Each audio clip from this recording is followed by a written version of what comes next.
Hello YouTube, Skyler from Skyler HD is here again. So we're at the movies today to go see Solo, a Star Wars story. So we're gonna give you our movie review. So let's go see this film. Okay, we're here in the theater. That's the poster of the movie we're gonna go see. Here's Solo, now showing. Okay, guys, so we got our snacks, and we are going to watch Solo. We're about to go in the theater. Ooh, look at that poster of the film. That looks amazing. I'm excited to go see this movie.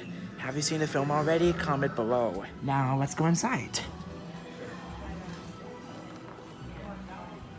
Wow, this theater is massive.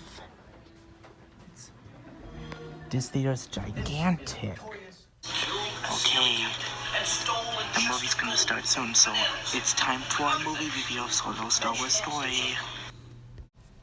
Our story begins on the shipbuilding planet of Emilia, where a young scrum rat and aspiring pilot named Han, played by Alden Ehrenreich, and his lover Kira, played by Emilia Clarke from Game of Thrones, long to escape the clutches of the local criminal gangs. They successfully bribe an Imperial officer who grants them passage on an outgoing transport, but Kira is apprehended by the pursuers before she can board. Han vows to return for her, and with no means of income, joins the Imperial Navy as a flight cadet, with the Imperial recruiting officer dubbing him Han Solo in absence of a surname or any family. 3 years later, Han has been kicked out of the Imperial Flight Academy for not following rules and is serving in the infantry during a battle on the planet Mimban. He encounters a gang of criminals posing as Imperial soldiers led by Tobias Beckett, played by Harrelson. Han tries to blackmail Beckett into letting him join his scheme, but Beckett has him arrested. Han is thrown into a pit to battle a hungry beast, and of course the beast is Chewbacca. They work together because Han somehow knows how to speak Wookiee. So they manage to finally join Beckett and his plan to steal a shipment of hyperfuel called coaxium on the planet Vandor.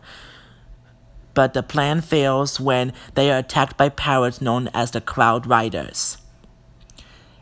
After failing to steal the coaxium, Beckett reveals that he was ordered to ship the shipment for Dryden Voss, played by Bettany, who plays Vision from the Avengers movies, who is the leader of the Crimson Dawn crime gang. Voss plans to kill Beckett, Han and Chewie, but gives them a plan to steal unprocessed coaxium along with Kira from the mines on Kessel. Before they can begin their mission, they must secure a fast ship. Here we meet Lando Calrissian, played by Donald Glover, a cocky smuggler and pilot. Han challenges Lando to a game of sabacc, with the wager being Lando's ship, but Lando cheats to beat Han.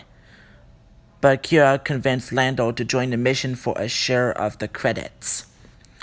And the team boards his ship, the Millennium Falcon, and head for Kessel along with a new droid, L337, a female droid with an attitude towards Lando's co-pilot. After reaching Kessel, the plan goes to effect to steal the raw coaxium, and L337 is destroyed, but not before accomplishing their mission.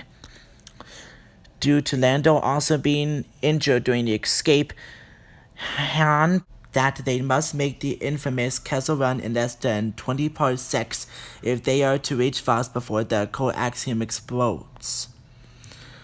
Han manages to evade a Imperial blockade, and they get to the planet Averine, where they are to enrich the coaxium before delivering it to Voss.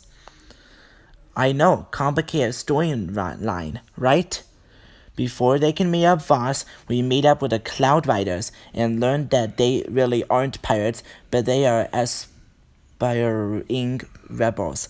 And then we learn the Cloud Riders' leader is Enfys Nest, a woman, of course, as are all the leaders in the New World Order created by the Disney-controlled Star Wars universe. So Han plans to give the coaxium to the would-be rebels instead of to Voss. So, of course, another confusing plan is made up. Han delivers what appears to be coaxium to Voss, who surprises the team by announcing that he knows it's fake and that Beckett told him all about the plan to give the real stuff to Nest. So, through different layers of scheme and betrayals, we finally learn the fake coaxium is real, and Beckett runs off with it while Voss and Han battle it out before Kira, not so shocking, betrays and kills Voss. Headache yet? Kira then urges Han to help the Cloud Riders and insists she'll join him shortly.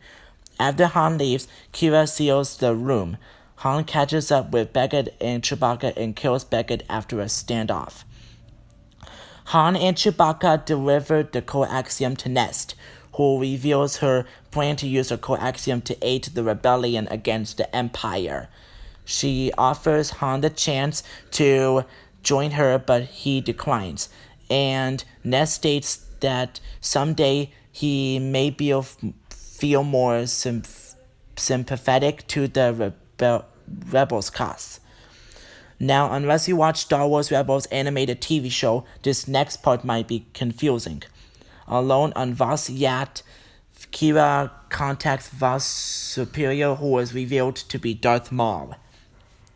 She tells him of the mission's failure, that Viz was killed and is taking over Voss' position. Elsewhere, Han and Chewbacca track down Lando, and Han again challenges him to a sub-buck game for possession of the Falcon. Han takes away Lando's cards stashed up his sleeve and wins the game. Han plans to go to Tatooine, where Beckett told him a gangster, most likely Jabba the Hutt, is putting together a new team as the Millennium Falcon jumps into hyperspace. The biggest problem, aside from the acting and writing, was that it didn't answer many questions but instead left it for possible sequels to answer. After watching this, I hope Disney doesn't make any more Solo sequels. Better yet, I hope Disney can stay out of its destructive habit of negatively influencing Star Wars movies with its social justice warrior agenda and just let Star Wars be Star Wars, not a social engineering project. And while they're at it, please don't ever let Ron Howard near another Star Wars project again, please. The only thing I did enjoy was finally learning how Han met Chewie, but we still don't know why Chewie owns Han Solo his life. We also learned why the Golden Dices are important to Han. It was nice seeing Darth Maul again, but it will confuse casual fans who don't watch the animated Rebels show, as in the TV show, this Darth Maul is actually a clone of the original. This movie tried to have many clever twists and turns, as if usually the case with Hollywood trying to come up with some new surprising formula, but in the end, it just ended up being predictable nonsense. It failed to have any true memorable moments. Lando, who really reminded me of a young Billy D. Williams with his style and personality, and as always, Chewbacca were the best parts of the movie. I mean, how bad does a movie have to be not to have Emilia and Clarke not shine? Wasted opportunity. In the words of Han Solo, I have a bad feeling about this. This easily has to be the worst Disney-made Star Wars movie ever, which isn't saying much. The exception, of course, being Rogue One, which had a great story and characters. This was perhaps the worst Star Wars movies since Attack of the Clones. If you only watch one movie this summer, don't let that be Solo. Instead, make it Deadpool 2. And don't forget to check out my 2 Deadpool 2 videos, Deadpool 2 Easter eggs / cameos, and Deadpool 2 X-Force revealed / X-Force deaths / spoiler movie review, both available on my YouTube channel at Skyler Tube HD. And be sure to watch my upcoming Jurassic World 2 movie review. In the meantime, you can check out my Jurassic World 2 behind the scenes movie tour.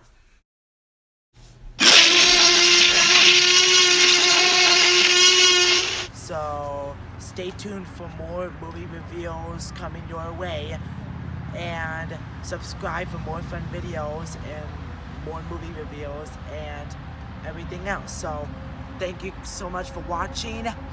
Please comment, like, and subscribe, and we will see you guys next time. Goodbye.